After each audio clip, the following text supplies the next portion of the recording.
Welcome to some new r/malicious compliance stories, where people comply to the letter, but not the spirit of a request. I hope you had a great day. The first story is called Too Dirty. I used to work for a place on a printing press. This place ran mostly UV inks. For those not in the know, that doesn't mean they do trippy things under a black light. It means that unless exposed to a proper amount of UV light, they stay wet forever.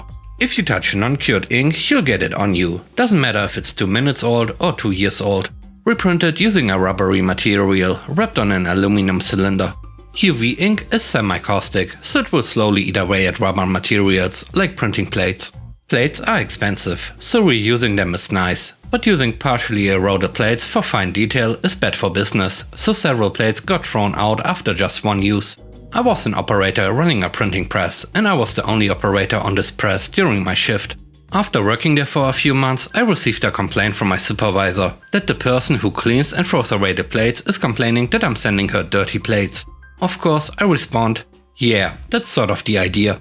Can you wash them better before sending them back? Our plates either get put through a plate cleaning machine or thrown away. Are my plates too dirty to be washed? Or too dirty to be thrown away? Please just take the time to wash them so she doesn't complain. Just to verify. I make more than her. And the press, while I'm running it, makes over 50 times what I make. If I'm cleaning plates, it's taking away from the time that I'm making money for the company. Why can't you just tell her to wear gloves? The supervisor says, wash the plates, and walks away. So from that point on, I made sure to get the plates extra clean before they were to be cleaned again or thrown away. This cost the company an average of 90 minutes of non-production time per workday. I think my press was quoted at about $1,700 per hour at that time.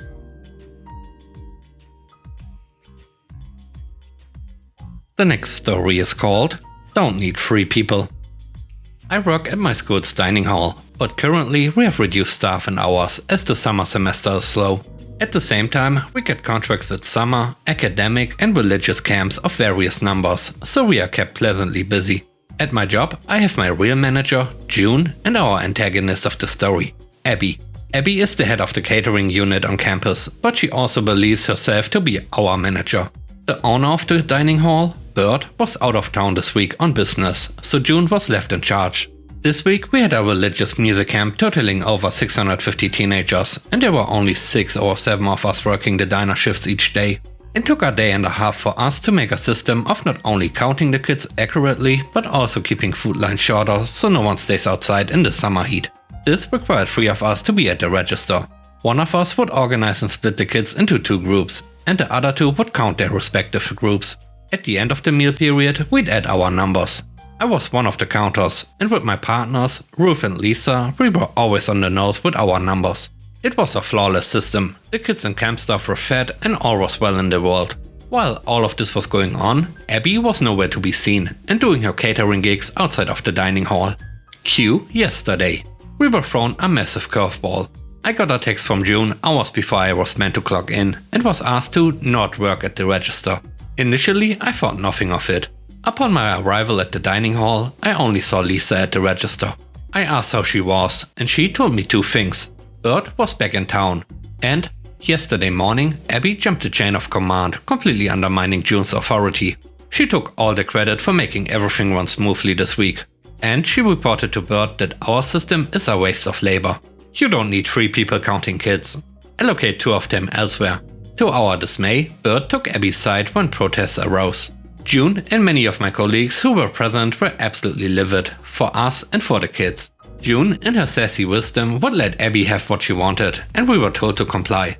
Lisa would count the kids by herself, and I would cycle and serve the food line.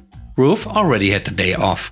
I failed to mention that at the same time we were going to serve dinner, there was a catering event upstairs with a bunch of fancy bigwigs. As soon as the doors opened, the first of the kids ran inside. With only one line, the campers had a single file from the food line, out the door and hugged around the building for the next hour or so, when our system would take them half that. I felt terrible for these folks because it was consistently over 90 degrees all week and humid as all get out. Partway through dinner, Abby came out of the office. The fact she wasn't helping out is pretty damning. She was looking quite distressed and approached my manager while she was serving burgers. They are still coming in? I'm getting complaints from upstairs about them blocking the doorways and being too noisy. Either she was oblivious to the chaos she created, or if she knew, she refused to take responsibility. I believe it was the latter. We were lucky no one ended up being casualty. Eventually, all the campers were fed and counted, but sadly, I doubt Abby will stop power grabbing. The third story is called No Books Allowed. I worked as a front office staffer, basically a secretary back in the 10th recession. I was wildly overqualified at the time, but it was a hard job market, and I needed to do things like eat and live somewhere. I worked on a staff of 4 other office workers with wildly different work-pace styles. One did absolutely nothing except talk to his family on the phone 4 to 5 times a day. One watched ESPN with an earbud in. One managed and cultivated his social media presence for his daughter. And one was never there because she was always getting something from the supply closet or picking up lunch. So basically, I was youngish and naive and wanted to do an excellent job, so I picked up all the slack and did all of the work, and quickly too. I would always answer the phone on the first ring and reorganized the way we sent out calendar meetings. I assembled reader heads and skimmed them so I could give bulleted summaries. I just generally made myself indispensable. Given that I worked hard and was well known as the only competent one, I thought no one would care if I had a book to read under my desk. If no one was talking to me, my job basically was in a holding pattern. Everyone else was messing off. I watched the man next to me build a new Acura on the website about 10 times a day. I was wrong.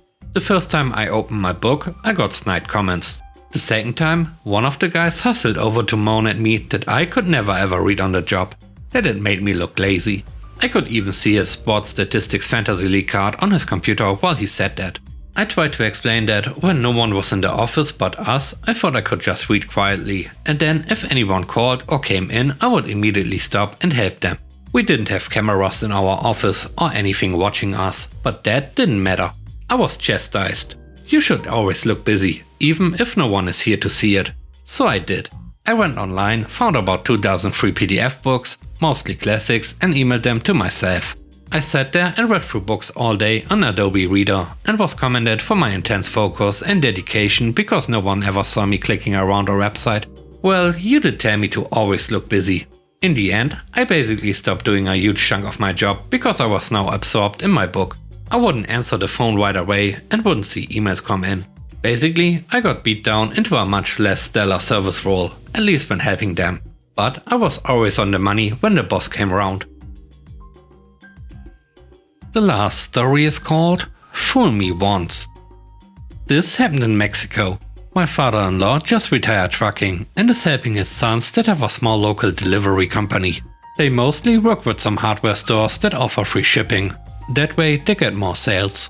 Then they call some delivery companies and use the cheapest one. The terms for the free shipping is that it is curbside. If they want anything else, they have to pay extra. Last week they had this customer that asked for a lot of construction material since they were remodeling their home.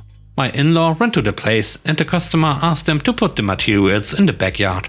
He said that it was a curb delivery and that the truck won't be able to drive there easily. The customer, a 60-year-old, asked very politely to help them since they had no way to move the stuff. They couldn't have it on the front porch for safety and HOA reasons. Well, my father-in-law told him that he would need to back up and drive over the grass which was wet. This basically took 20 to 30 minutes just to be able to back up the truck to the backyard, and obviously made a bit of a mess in the front garden. But it's easier to fix some grass than to move a few tons of construction materials. He basically did this for free and just to be a nice person. Next day, father-in-law gets a call from the hardware store that the customer was very upset that they messed up their front garden and blah blah blah. They ended up giving the customer some credit notes/gift cards. Father-in-law told them that they wouldn't be charging for that delivery or would give them the next curbside delivery for free. Well, guess what? Yesterday they got a new delivery to the same address with the same person. This time a lot of sheetrock panels, 2x4, and I don't remember what else. The customer asked the same. Curbside delivery. Father-in-law first of all apologized for driving over the grass, and you know all the apologetic stuff you do to keep your client happy. Right when the customer was like, "Don't worry, it's okay, you can drop it in the backyard," father-in-law was like, "Nope, can't do. I'm dropping it here as you stipulated in this invoice you signed." According to father-in-law, the customer was fuming, called the store, and the store really didn't care much. They spent the best part of an hour discussing, and father-in-law wouldn't budge. Finally, he was like, "If you don't want to receive, it's okay. It is already paid. I will just return it to the store, but I believe they will charge you a restocking fee." So he had to make a choice: receive the stuff and move it himself, or return it and have the contractors unable to do anything the next day. So he decided the first. Father-in-law left everything nicely accommodated on the curbside and left. And with that, we end today's video. Let me know what you think about the stories. On a scale of 1 to 10, how would you rate the stories and today's video? I hope you enjoyed the video. If you like what I do and would like to support me, please subscribe and hit the like button. I hope you have a great day. Stay safe. Bye bye.